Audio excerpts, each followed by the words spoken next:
Welcome to Coffee with Tyler, the show where we talk to banjoists around the world about all things banjo and maybe a few other things in between. Today, I have a brilliant plectrum banjo player here with me and a good friend, Mr. Brad Roth. Thanks for being here, Brad. My pleasure. Yeah. So, first of all, let's see. Where are you coming to us from right now? You're out in California, right? Yeah, I live in Orange, California, which is right in the middle of Orange County, which is right next to Anaheim, which is where Disneyland is. So that's kind of how people associate where the city of Orange is. So it's a balmy 90-degree day here in Southern California, and I'm in my front room. And so yeah, it's I've lived in Orange for about 30 years now. And it's where my wife grew up, so it's a good place. Yeah, nice. So you, let's see. I guess a good thing to just start off with would be how you got started in the banjo and about what age you were, how all that happened. Yeah, well, that could be a very long story, but to kind of keep it concise, when I was 7 or 8 years old, well, first of all, taking a step back, I grew up in the country. So there was a lot to do in the country, a lot of distractions for a young man, the woods, the fields, the fishing, the hunting, all that sort of stuff. But in the wintertime, in Oregon, it gets a bit rainy. And so I would find myself cooped up in the house, and we really didn't get many TV stations. And it was long before DVD or video players. So I found myself sitting at a player piano that my folks had in a big music room that my dad converted from a garage to a music room. And so they had probably 200 rolls for this player piano. It was one of the old-fashioned ones that you'd have to pump. And so just to entertain myself, I'd go out there and put these rolls on the player piano and start pumping away. And I learned all these songs from the 1920s and 30s. And I'd sit there and just sing and enjoy the music. And then when I was 9 years old, my dad offered to teach me how to play the ukulele. He had been playing for a number of years.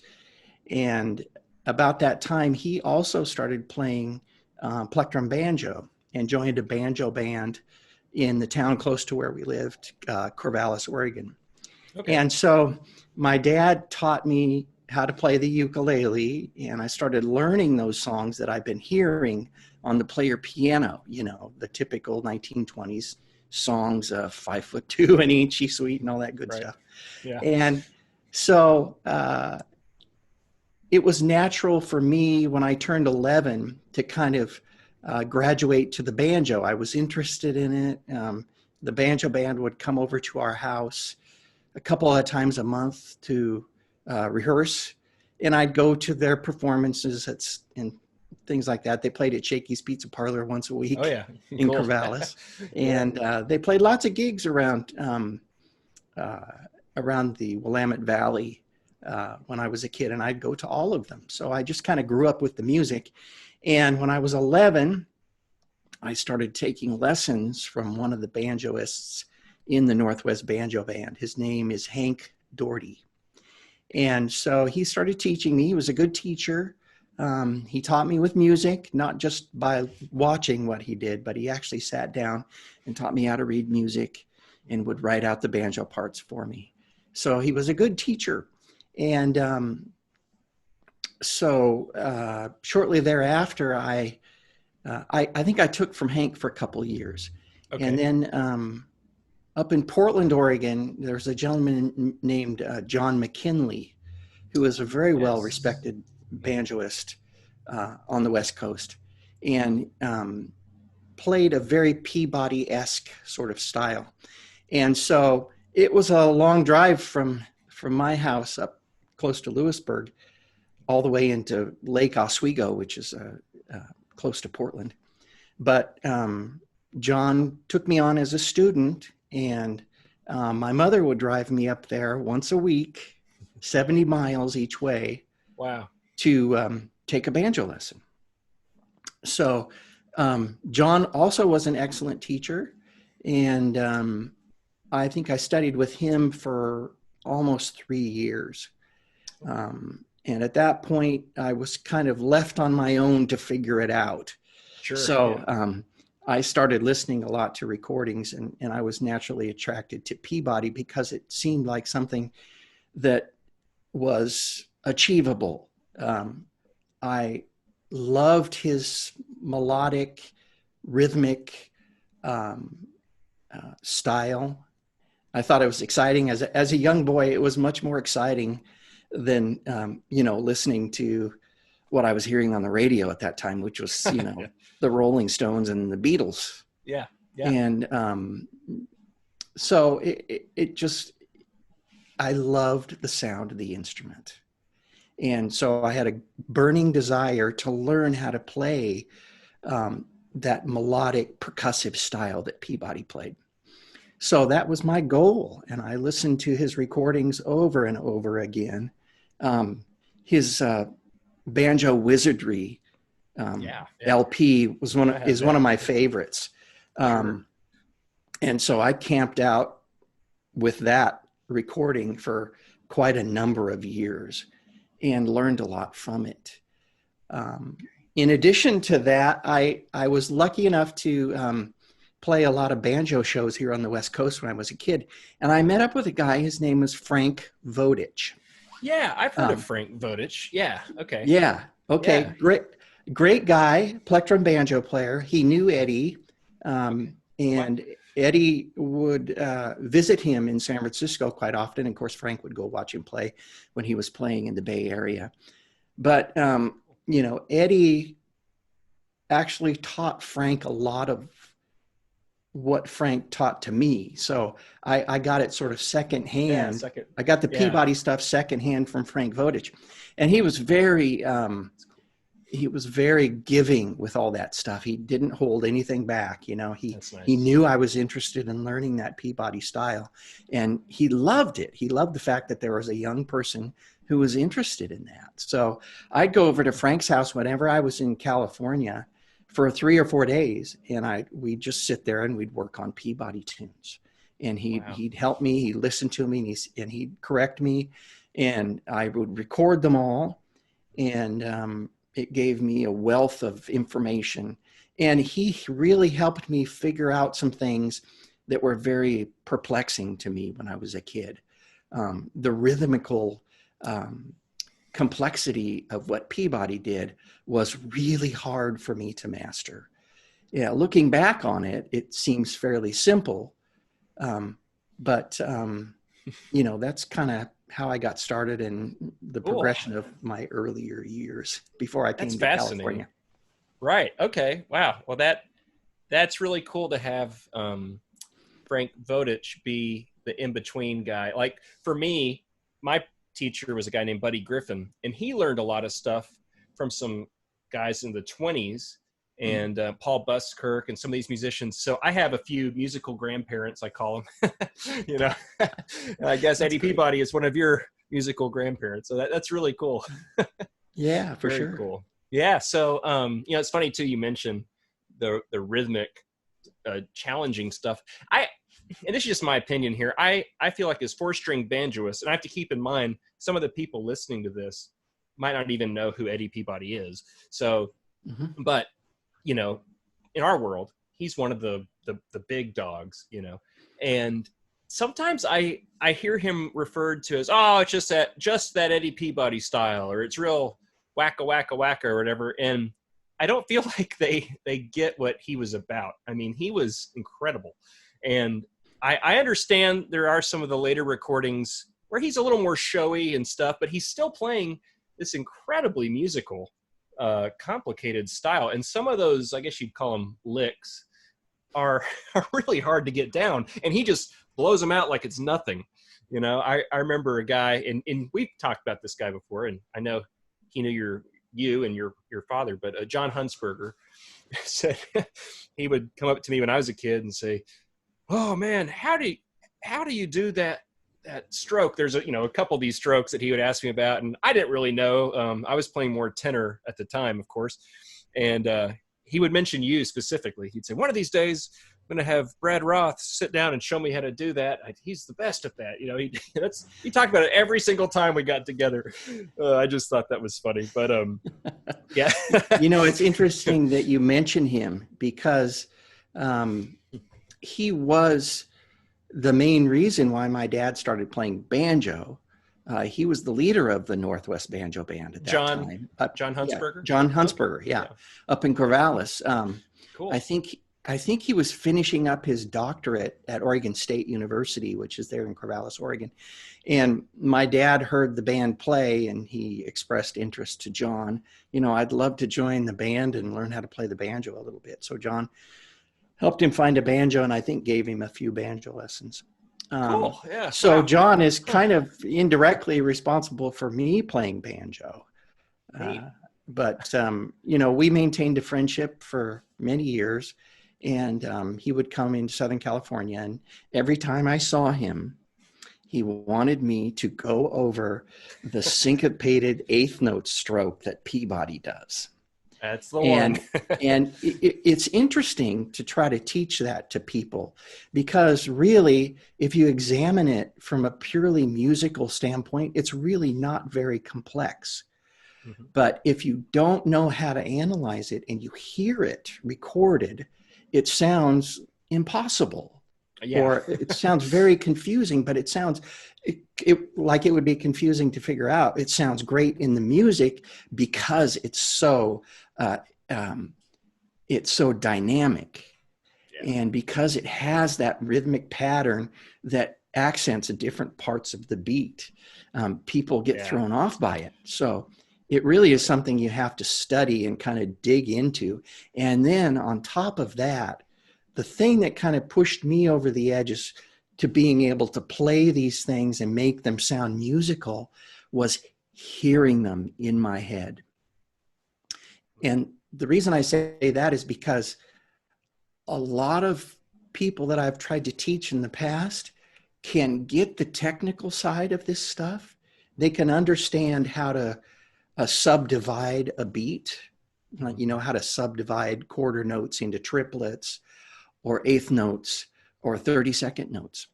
Right. But in doing that, it sounds technical. It sounds rigid. And that's what John struggled with, is making it sound musical. Yeah. So I said, John, you got to hear it in your head. Mm-hmm. If you can't hear it and sing it to yourself without a banjo in your hands, you're not going to be able to play it like Eddie did. So, it's interesting, because as I progressed as a banjo player and started playing jazz guitar, I learned from some jazz guitar players that I should be singing my solos as I play them, so they sound more musical and more melodic.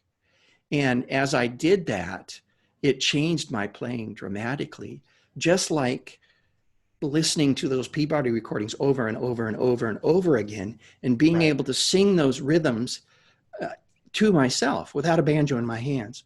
And what a dramatic difference it made in my playing. Because after all, it's not the technical side of things that we love about music. Right. It's the human musical part of it that makes it so attractive, or at least it did for me. I agree 100%. I remember going, I briefly went to music school, for a while to study jazz bass. And one of the things I kept struggling with is I'm much more of a, probably like you were, I guess, I'm assuming, but an ear player. And I learned a lot listening to records and tapes and all that. And I felt a little inferior from the theory side, And I didn't know all these terms, and here's a tritone sub, here's a tritone sub, here's a flat, all this stuff, half diminished, and I didn't know all that. I know minor and major and maybe diminished and augmented, and that's it. Maybe minor 7, and I just felt really overwhelmed. But I remember a couple mentors telling me, don't worry about that at all. I said, play what you hear, and keep in mind all these things you're learning in jazz school are people reverse engineering what all these guys had done, you know, in the 30s, 40s, 50s, whatever. And they didn't think of it that way. This is stuff they were hearing, and now we are trying to put it in a teachable, which I understand. I mean, if you're going to make it a degree, it has to be presented in a way where you can grade it or whatever. And it does help some people learn it that have a different way of maybe. But the key thing that I heard you just say is what a lot of these people told me. If you overthink all this stuff and you're thinking about all this, coming at it from a technical angle, your playing's going to sound that way. It's, you know? Yes. Oh, absolutely. Yeah. Yeah. I'd rather have a more rudimentary style played with feeling than a complex style on the plectrum banjo played in a technical sort of way that leaves you feeling like there's something missing. Right. You know, so there's room in every genre of music for self-expression. And that's when the music comes to life, when the performer, whether it's piano or guitar or banjo or ukulele or whatever, when the performer is really connecting with the music and expressing themselves in an honest way. And that's when it really comes to life. It doesn't have to be complex. Some of the most beautiful music is very rudimentary in harmonically and rhythmically when you look at it, if it's written down. But yet a musician who's able to pull the emotions out of the music can take something that's very, very elementary and make it sound beautiful. That's a good point. You know, I was just thinking before we dig into some other things, is it possible, and I know, you know, everybody watching this knows we're doing this through Zoom and the audio isn't going to be great. But would you mind showing us that Peabody rhythmic stroke, just kind of a demonstration of that? I would love for people to kind of hear what we're talking about. Yeah. And oh my gosh. I don't know if you can, is there a way for you to scoot your chair back so we can see it? Sorry, I'll let you know when it's kind of, perfect. There you go. Awesome. Yeah. Okay. Well, I'm not used to teaching, so this is. Oh yeah. It starts with. It can start with a downstroke. Well, it starts with a downstroke either way, but it could start with a downstroke on the bass string, or it could start with a full downstroke. And it's what it is. It's eighth notes, and so it's really just a down up, but the accents are on different parts of the beat. So I'll try to demonstrate it slowly, just on an F chord. Okay, I'm not going to move. 1, 2, 3, 4. Okay, now the magic is getting your hands coordinated, so they kind of they make it swing, but in a rather stiff way. So you're not playing like dotted 16th and 8th notes. It's closer to a straight 8th note kind of sound. And when you move,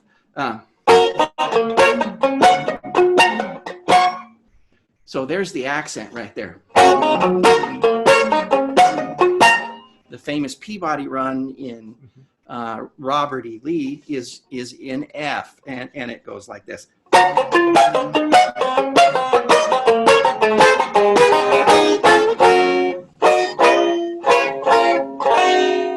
Cool. So that's it. The way your left hand approaches it too, you have to, let's see. So I'm chopping off the downstrokes. Okay. So they're very staccato. And then I'm moving. My upstroke is happening when the strings are deadened. So cool. That's basically it. Now can you do it full blast? In the middle of a song at a tempo, and staying in the pocket. Yeah, if you know what I mean. That musicians use that term a lot, staying in the pocket, and that takes practice. And the best way to practice that is with a metronome. Yeah, but if you're going to try to play that stroke and sound like Eddie, keep it pretty straight as far as the eighth notes are concerned. I mean, you can play it in a more swingier sort of way, but it's more effective when it's more on the straight eighth note kind of sound. You can play it.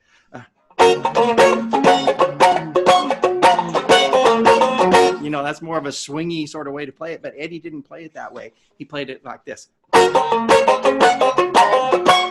It's more powerful that way, and I think it's more dynamic that way too. So now, real quick, while I have you on this topic, would you mind playing that pretty fast, like just kind of, you know, at a faster tempo? Thanks. 1, 2, 1, 2, 3.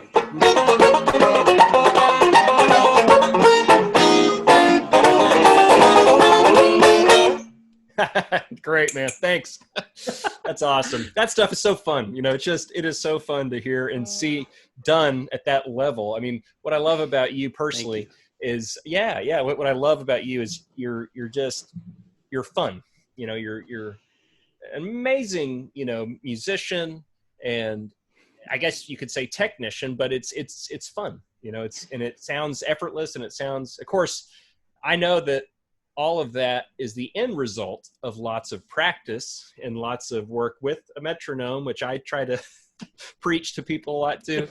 You know, I remember when I first started applying that that particular rhythmical pattern on the banjo, I would get all messed up.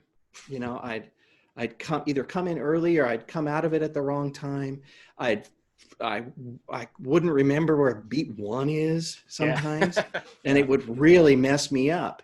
But the thing that made it work for me was being able to hear it and sing it to myself. That made all the difference in the world to me. So listening, as you well know, is such a big part of being able to do the things you want to do musically. Listening to other great musicians doing it. Cool. Yeah. So, and that transcends any genre or any instrument. You know, that's just music, you know. It's absolutely. That's cool. So I guess let's get back to banjo stuff a little bit here. I noticed the banjo you were playing is pretty unique. And it's got a deep resonator, right? This is the banjo. You can see it well. This is the Bella Voce Vox that Gibson made for me. Wow. Back about 1989, 1990. I think I took delivery of it in 1990. I'd have to look at my records, but I'm not sure. Yeah. It is the only one they ever made. It's serial number 01001. And it's all walnut. It's all carved. You can see the carving. Nice walnut neck and resonator. Yeah. Built like a Vox. 11-inch head instead of 10 and 15 16s like a Vox. And it's got a Gibson flathead tone ring in it. Okay. Wow. So kind of a unique thing. I know you have a Gibson type Vox as well. I do. Does yours have a Gibson flathead tone ring in it? It has, yes, but it does not have, the one that I have was put together by a man named Jim Stull here in Texas. And he used bottom tension instead of top tension. So it has regular hooks around it. So that's the kind of a difference, but it looks kind of similar. It's more like a style 6 checkerboard look, but it sounds great. Beautiful. It's a different, it's a neat sound. You sent me a picture of it not too long ago. Now the interesting, for banjo nerds, if you want to go there, the interesting thing about this banjo is the flange and the tension hoop were made by a guy here in Southern California. His name is Ed Fair. Ed has been a big supporter of mine for years and years, loves the banjo, and has always been very kind and very generous to me. So Ed is a genius when it comes to creating metal parts. The flange and tension hoop on this banjo are one piece. Wow. That's cool. It's not separate flanges. It's one hunk of metal. So he designed it, had it cast, and he cut out all the holes to the Gibson standard by hand. That's cool. I had no idea. I know. Got a Vox tailpiece too. That's cool. A Vox tailpiece. Yeah, it says Bella Voce right there. That's cool. So yeah, very cool. Interesting banjo. It's got the shorter Gibson scale length. It's not a standard Vega plectrum 27-inch scale length. Longer. So it's actually a little easier on my hands. Yeah. So I think it sounds great. Cool. Yeah, it does. Beautiful. Now, so let's talk about that a little bit. So you and I do have this in common too. I'm a big fan of the Vega Vox banjos. And for people who don't know this, I'm not going to go into extreme detail, but basically a Vega Vox is a deep resonator banjo that you can adjust the tension from the top. Those are kind of the two things that stand out in my mind that make it different from the average banjo. So that's what we're talking about if you out there have never heard of this banjo before. Made by the Vega Company in Boston. Mm-hmm. So what is it that attracted you to that particular make of banjo? Well, obviously my exposure to Peabody when I was young, that was a big part of it. I played a lot of banjos when I was a kid. Back then there were lots of banjos around, lots of really nice banjos, and they weren't nearly as expensive as they are nowadays. So, being around the banjo band people, I heard and played lots of different kinds of banjos, Epiphones, Paramounts, Ludwigs, Wayman banjos. If you remember those, Wayman made some great banjos. And I think it was probably my exposure to Peabody and listening to him so much that no other banjo sounded right for me, and so it produced the sound I was after. And it was really that easy, Cool. The top tension thing, when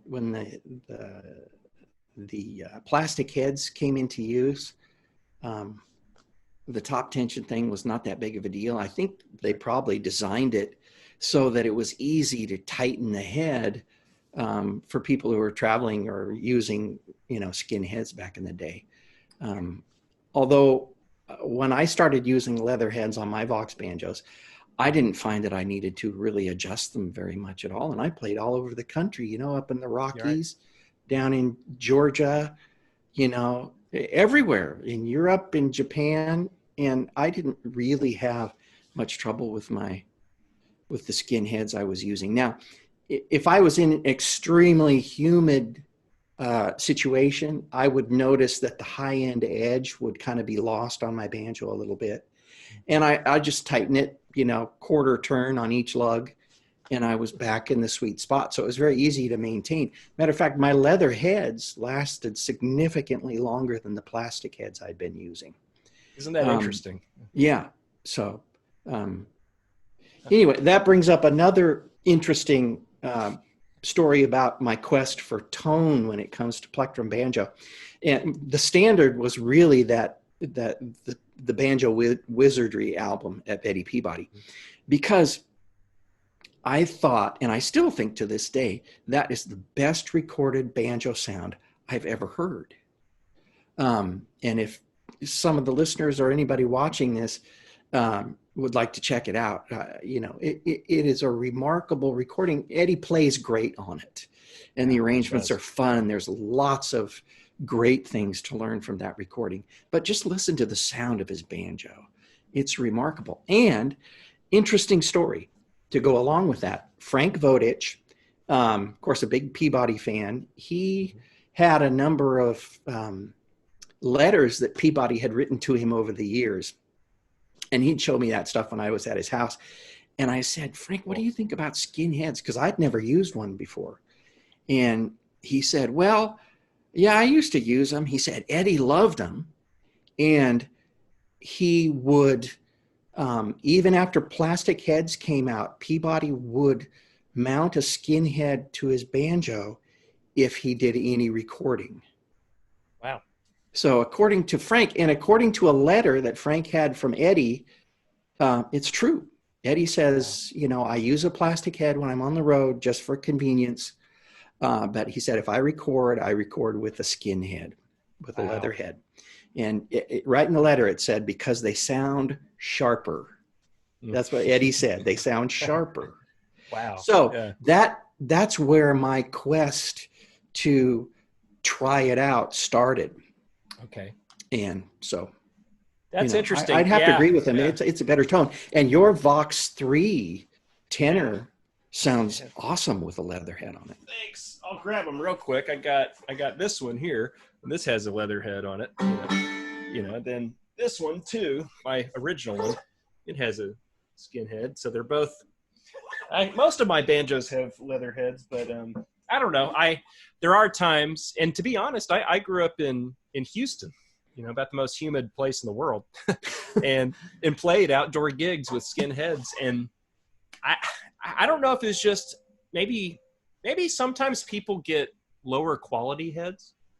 Don't you think that some of it maybe that they experience all those issues? Because I got old vintage heads and some nice modern heads that are harder to find now, but they seem to be much better at holding tension to me. Yeah, I found that the plastic heads would stretch and continue to stretch until they started sounding bad on my Voxes. Yeah. And so I found that once, if you mount a leather head properly, and give it a few weeks to really kind of come into its own, it will stay that way. It won't continue to stretch. A high quality leather head. That was my experience anyway. So for me, the leather heads were less maintenance. And I like the way they feel, because I have a very banjoistic right hand. And it didn't translate well to guitar when I started playing guitar. But I do drag a few of my fingers on the head, and the leather was more forgiving with that because my fingers would glide on it better. The plastic had a tendency to get a bit sticky, and created some friction there. So leather heads were way more comfortable for me to play on as well. That's pretty cool. Yeah, I think everyone that we've talked to so far in this series, and I've been kind of surprised that skin heads have come up in every single video, and almost all the banjo players like them. I mean, and they say, oh yeah, they have at least one or two banjos that they always leave on skin, and we brought up several times, and I know you obviously know this, but for the listeners out there, most of these banjos we play, I mean, the banjo engineering never really advanced past the 20s, 30s. I mean, what we play, even modern banjos today, are based off of 100-year-old or 90-year-old whatever engineering, right. And all that was done with a skin soundboard. I always say, which is interesting to think about. All the acoustic, design. Yes. Yeah. So. I agree completely. It's fun to experiment with it. Musicians, I think for the most part, have a tendency to kind of nerd out with regards to their tone and their instruments. And it's the fun, nerdy side of music. And I enjoy it just as much as any other musician.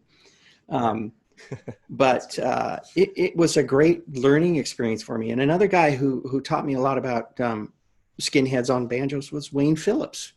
Yes. And I think you knew Wayne. Yes. And Wayne was really, he's the one who taught me how to mount a flat leather head properly on a banjo. It's a rite of passage. Yeah. Oh, yeah. And he shared that information with me. I bought a head from him, and he said, I want to teach you how to do it. So he shared that information openly with me, and it was invaluable. I have a very fond place in my memory for Wayne Phillips. Yeah, he also made he always had really good unmounted skin, heads, super high quality, and he made these really cool bridges too. Did you ever see his bridges that he made? That little thing? I have one. Those are cool. Yeah, I have one that I've held on to all these years. What a neat guy. Yeah, and he also was a big Vox lover, Played a beautiful Vox. I remember the first time I met him in Pittsburgh, and he was playing a beautiful Vox with a absolutely perfect skin hit on it. It looked like he had just mounted it the day before. There was no dirt on it. Mine would always get kind of dirty, and I thought it was cool, but his was perfect. It looked like something in a magazine. It was unbelievable, and it sounded great. And when I expressed interest in it, of course, he was very excited about that. So right. He was a cool guy. Man. Yeah. Now, my first exposure to you was actually through the group Banjo Mania. And for all of our listeners out there, they might not be familiar with that group, but can you just give us just kind of an explanation of that group's history and what that was all about? And your time I was working here in Southern California. I was playing at Disneyland. Actually, I think it was after my Disneyland days. I was a gigging musician here in LA, playing guitar and banjo. And I met a guy, his name is Steve Simpson. He plays tenor banjo. And he said, I've always wanted to put a group together with 5-string plectrum and tenor banjo. And I thought, well, I know the plectrum and the tenor will work together just fine.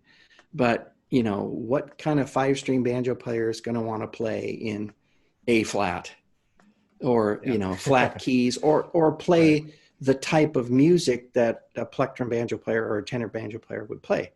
And vice versa. For me to play bluegrass music on plectrum banjo is just kind of strange, and I don't really know what to do with it. So, but I thought, well, I'll give it a try. What the heck? So we started with a local 5-string player, an older guy, and we played a few gigs together, and it was kind of fun. It was just a good time, and we just played some standard tunes. And then we decided perhaps it was worth getting a little more serious about. So that's when I talked to my friend Doug Maddox. Oh, yeah. Who was working out at Disneyland at the time. And Doug, as you well know, plays tenor, plectrum, and 5-string, and he plays all beautifully. And so I said, Doug, are you interested in giving this a try? And he said, yes. So we got together, and, I don't even think we rehearsed.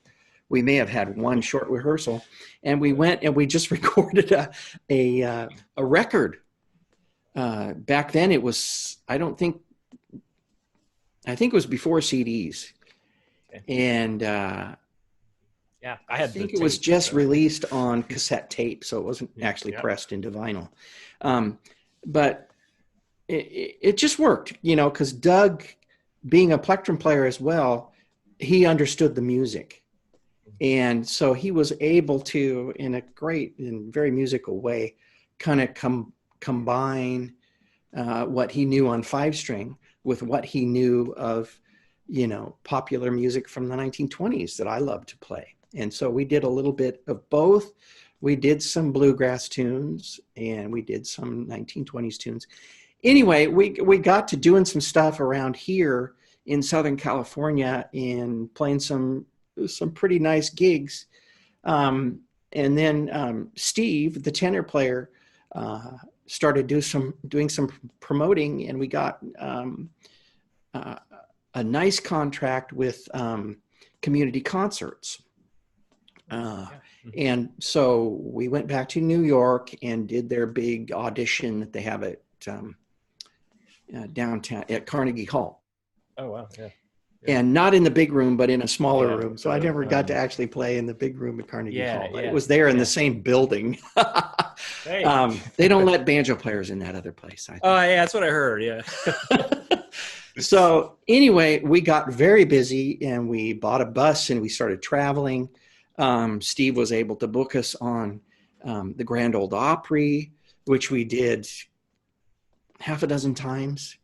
We did a lot of television on the Nashville network, the Crook and Chase show, the Ralph Emery show, Opry Live Backstage, I think it was what it was called. The Gatlin Brothers, was it the Gatlin Brothers? Gatlin Brothers show. It's been a long time. So anyway, we did some pretty high profile stuff, and we, during one of our performances, is kind of a wonderful experience. I'll never forget it. we were playing on the Opry, and Ricky Skaggs introduced us. And he was standing over to the side listening to us play, and he called a friend of his at Intersound Records, and he said, "Have you heard of these guys?" And kind of held the phone up, you know what I mean? One of those kind of moments. And so we were contacted by Intersound Records, and we recorded a couple of CDs for them as well. So that was kind of exciting. They flew us to Nashville, and we got to record in a really nice studio there in Nashville. And you know, we played in Europe. We did a really nice tour of Japan, and so it was great. And actually, right now we're in the middle of sort of a reunion recording, and we're recording a new CD that's turning out very nicely. And so we're about 8 tunes into it. We've got about four more that we're going to do, but because of this whole virus thing, it's kind of been put on hold for a short while. So we're kind of working on the tunes remotely from one another, and I share the music. I'm doing all the arranging and producing for this record too, like I did the other Banjo Mania things. But this is going to be a nice recording. It's going to be interesting because it's really a return to our roots, I think, banjoistically. Some of the other recordings that Banjo Mania did, I was more interested in putting a little more jazz into it, because that's what I was doing at the time and what I was really excited about. But this is more of a traditional banjo record, and so I think it's exciting. I'm really looking forward to getting it done and mixing it and getting it out there so people can hear it. Well, I'm excited to hear it. That's very cool. I'm happy to know that's happening. That's great. Thank you.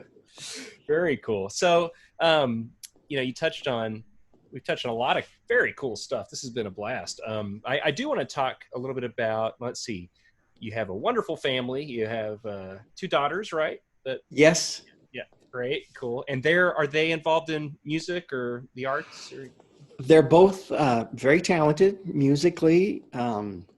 My oldest daughter, Noelle, she'll be a senior in college this year. She's a performing arts major.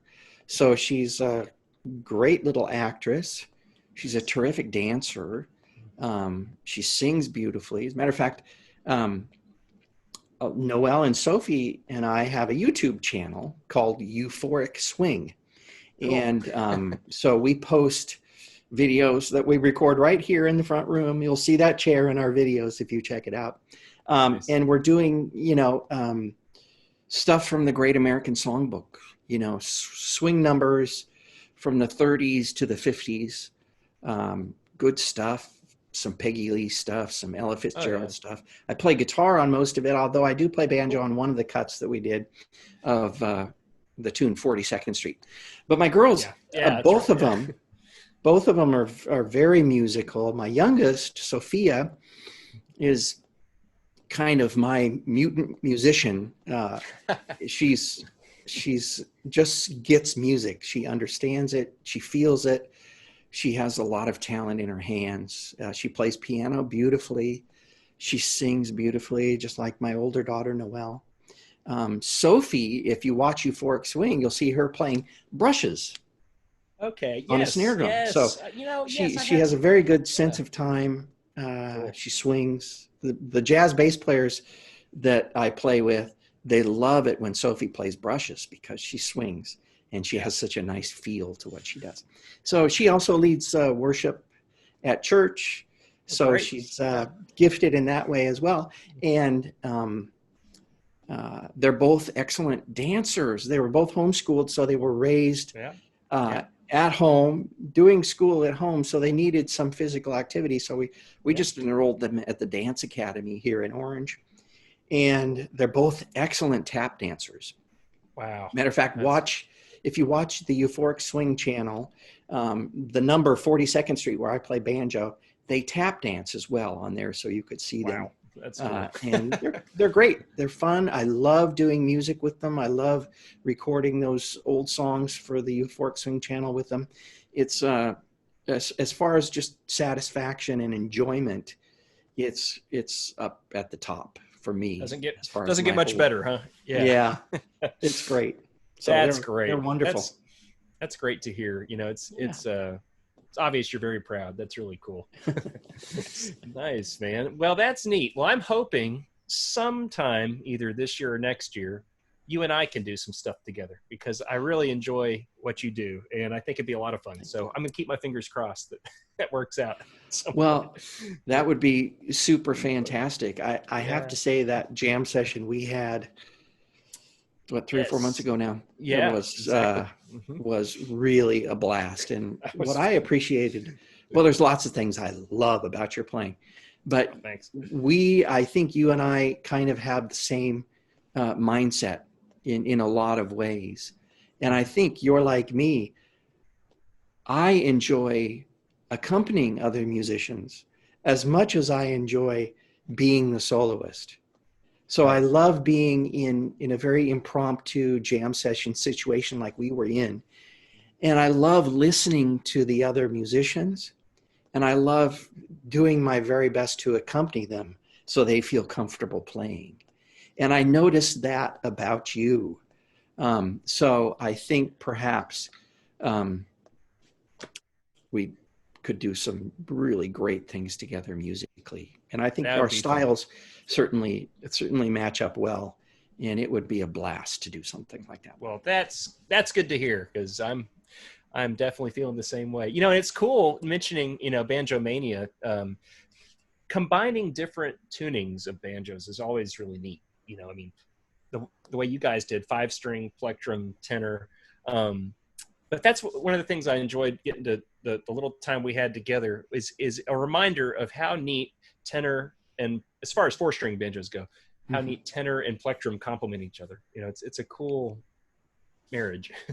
It is. I agree. Yeah. And what I'm enjoying about this Banjo Mania project is Doug and I are doing some songs from the 1920s. We actually recorded one of Peabody's tunes, one of the songs he wrote, called Never Too Busy for You. And excuse me. Yeah, that's right. He did. Doug plays tenor on it, and it's a very 20s style arrangement of it. And so we're both playing very traditionally, and we're kind of celebrating the Harry Reeser meets Eddie Peabody sort of thing, which cool. I don't remember hearing anyone else ever do. And so Doug has a strong background in playing that Reeser style. And of course, I just naturally play a very Peabody-esque sort of style. And I'm embracing that more as I get older because I just enjoy it so much. Right. So it's a great marriage between the two. Cool. And I think the plectrum and the tenor, especially together, are wonderful. They're wonderful. Yeah. Well, that's great, man. Well, we've covered a lot. Thanks for being willing to do this. Take the time out of your schedule. And it's honored to talk to you and pick your brain a little bit and learn more about you. And I hope the listeners out there have enjoyed it as much as I have. So thanks again. My pleasure, Tyler. And nice to see you. Mind, yeah, you too, man. If you don't mind, would you mind playing us out with something of your choosing? Sure. Let me scoot back here a little bit. Yeah, no problem. Without falling over. Yeah.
Thanks, man. Well, take care. We'll Thank be in you. touch soon. Take care. Bye.